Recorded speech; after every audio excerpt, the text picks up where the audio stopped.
Hi, this is Sharon Acoff-Sledge. I want to give my reflections on Chapter 1. That was a very interesting review from Dr. Ely.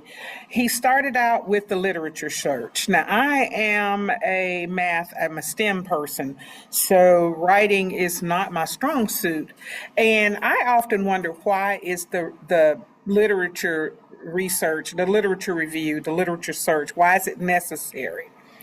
And Dr. Ely made it clear. He said, you want to see if what you're studying is worthwhile to study. And that makes what's the purpose?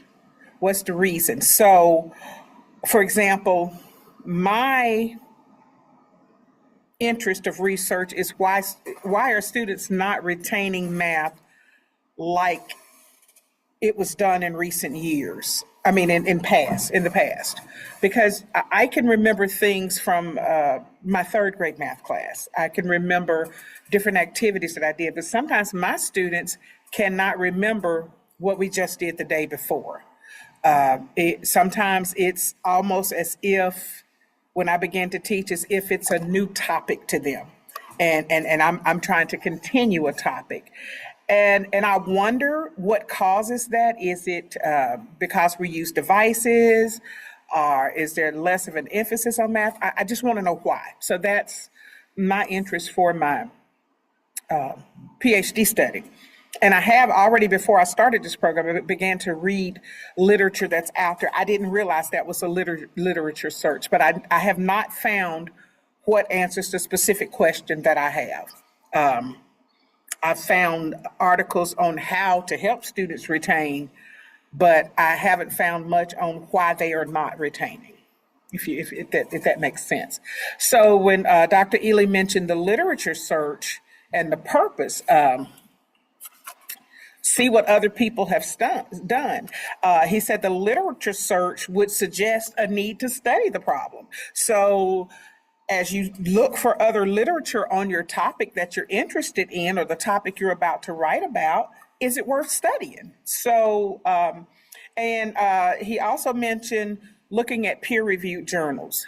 Now, as a mathematician, when I read different things that are out there, I'm parts of certain organizations, and I'm a part of certain organizations. I'm a part of certain engineering organizations, and so when I read what's out there, we know that our sources are vetted when I'm looking in my technical journals. And so with this study, we have to make sure, and I'm learning what's the difference between peer-reviewed and just what's out there. Okay, so. He talked about peer-reviewed being vetted by others in the field. The other thing was, he talked about why you would use a quantitative as opposed to a qualitative study. And he said a quantitative is when you need to prove your statistics, whereas qualitative would answer the why. And he gave I like the example, cousin Rollo, and why does he limp? And so grandma could explain to you why he limped, and that would be your qualitative, whereas the fact that he does limp is your quantitative. And I thought that was a very good analogy. Let's see. He talked about, the mixed study. That was interesting to me. And he said qualitative is where you would tell the story, when you would collect anecdotes from people, you would understand the whys. And whereas he says qualitative will deal with the details. And he talked about how mixed method is probably the best way to do it, because you can present your statistics and then you could answer the questions why. And so that makes sense. I'm pausing the timer. Okay, so also he said have your literature justify the problem and play a minor role in your research. That one caught my attention. So as we review what's already been studied in our field. It will let us know what's out there, and does this really need to be done?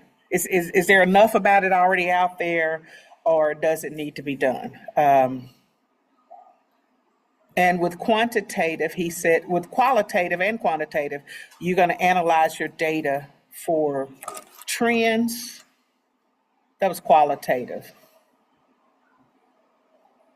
And then he said if a number from a quantitative study is significant enough, then people would want to know the details. So that would lend it to a qualitative portion also. And then finally, he talked about, I'm looking at my notes, sorry. Intervention research was quantitative, and he explained where you would have an experiment and a experiment group and a control group. And he explained the difference between ethnographic, where that you study shared culture, grounded theory, common experience, and narrative, where there would be stories.